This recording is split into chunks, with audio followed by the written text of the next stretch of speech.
Hello everyone, আসসালামু আলাইকুম। Welcome back to my another blog. আশা করতেছি সবাই ভালো আছেন। আমিও খুব ভালো আছি। চলে আসলাম আরেকটি নতুন ব্লগ নিয়ে আপনাদের মাঝে। এখানে লাল লাল মরিচগুলো সব রোদে শুকাতে দিলাম।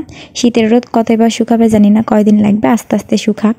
কি সুন্দর লাল লাল মরিচ। আর এখানে ফ্রিজ থেকে এতগুলো মাছ বার করে নিচ্ছে, অল্প অল্প করে নিব, নিয়ে ধুয়ে অল্প অল্প করে সবগুলো মাছ একবারে রাখছি তো তরকারিতে দেওয়ার জন্য নিব। আজকে চচ্চড়ি করব, সাথে হয়তো বা ডাল থাকবে আর ভর্তা করব একটু।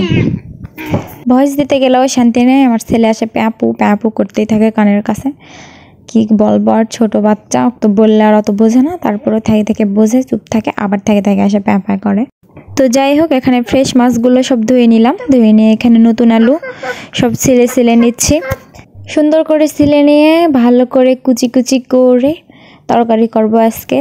আলু আর পেঁয়াজ দিয়ে অনেক মজার তরকারি। এটা আমাদের বাসার সব মেম্বাররা খুব পছন্দ করে।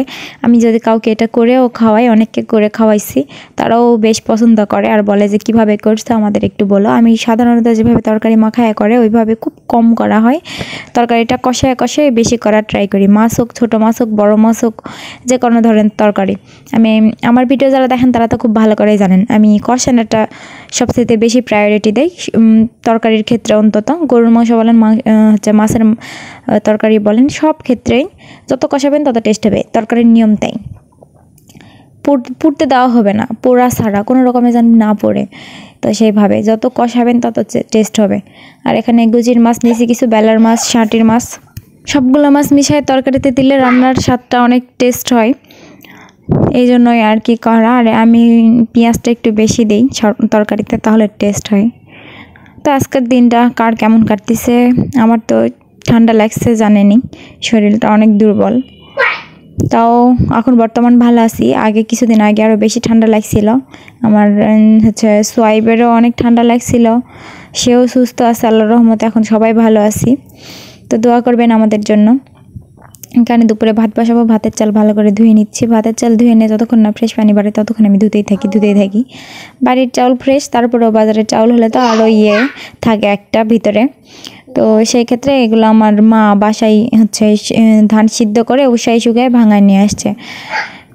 এখন ছোট ছোট ব্লগ দিচ্ছি, কারণ বড় ব্লগ দিলে হয়তো আপনারা দেখতে দেখতে বিরক্ত হয়ে যাবেন। এই ভিডিওটা 26 মিনিটের ছিল। 26 মিনিটের ভিডিও কাটে কুটে 5 মিনিটের কাছাকাছি বানায় ফেলছি। কাটে সাটে বাদ দিয়ে ভিডিওর স্পিড বাড়িয়ে দিয়ে সব কিছু করে 5 মিনিটের করে ফেলছি। কারণ যদি অতক্ষণে ধরেন যে 10 মিনিট 12 মিনিটের ভিডিও দেয়, আপনারা দেখতে দেখতে বিরক্ত হয়ে যাবেন। তো সারাদিনের একটা কাজ 5 মিনিটের মধ্যে ফুটাই তোলার চেষ্টা করছি আপনাদের দেখার সুবিধার্থে। তো আমি তেলের পরিমাণটা একটু বেশি দিই, বিশেষ করে চচ্চড়ি করলে গড়া গড়া তেল না হলে টেস্ট লাগে না তরকারির। আর এই যে পেঁয়াজ দিয়ে দিলাম, সাথে কাঁচামরিচ।